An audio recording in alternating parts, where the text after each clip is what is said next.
guys back. Do you have a couple go out again too? Or one? Yeah. It looks like Scoot's gonna play.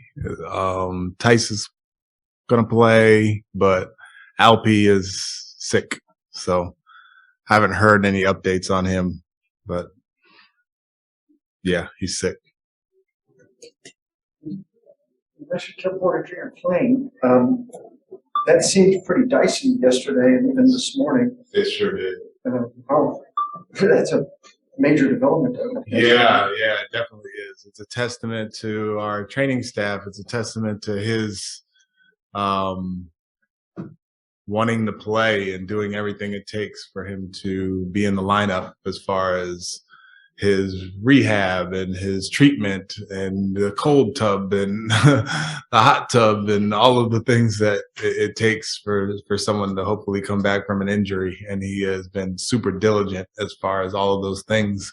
And he, moved around a little bit better yesterday than anybody thought, and moved around this morning even better. So yeah, I certainly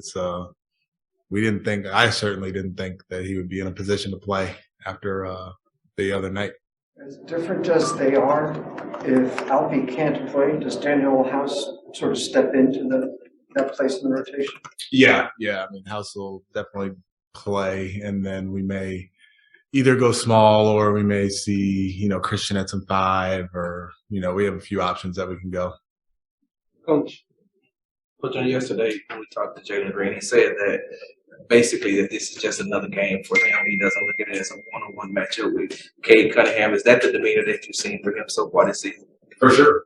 I mean, he's been very consistent in his approach to every game. So tonight won't be any different, I wouldn't assume. We played in the Staples Center, and we played all these good teams, and we've had, opening night here, and we had opening night in Minnesota. So we've had a bunch of milestone type games, and he's been very consistent as far as his approach. How happy are you just to be home, to be able to get off the road? Yeah, it's great. It's great after a 5-game, 9-day trip. It's definitely good to be home and be in front of our fans for sure. You mentioned Jalen's approach night tonight. Is that something that's kind of impressed you or surprised you, how he kind of attacks each evening in a similar way? Yeah, it's impressive. It's impressive for a young guy to be so even keel, I guess. You can at times have young guys be way up when things are good and way down when things are bad. And, we've been through some adversity already in this season, and he's been super even keel as the season has kind of unfolded. When you're developing players, are you ever wary of throwing too much at them to the point where maybe it's not constructive? Yeah. I want to make sure that they're picking up the things that we're putting in, and I don't want it to be too complicated or difficult. And the learning curve is really based on how they pick it up. So if they're picking it up quickly, then I can put a little bit more in. But if they're not, then we'll just stay kind of at our base. And it seems like our learning curve is kind of right in the middle. So there are some things that I've been trying to push forward, and we haven't picked it up as quickly as I want.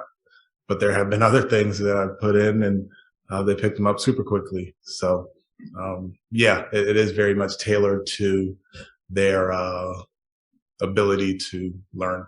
You are kind of constructing lineups and 5-man rotations. Do you ever have that in mind where I have this really young guy, I don't maybe want to put him with this really young guy, I want to try and have a veteran on the floor with him? Does that ever go into the planning when you're knocking out these games? Not really. Once they're on the floor, I don't really think of them as young guys or older guys or whatever. I think of how they fit together and how they play with each other and how they could make each other better.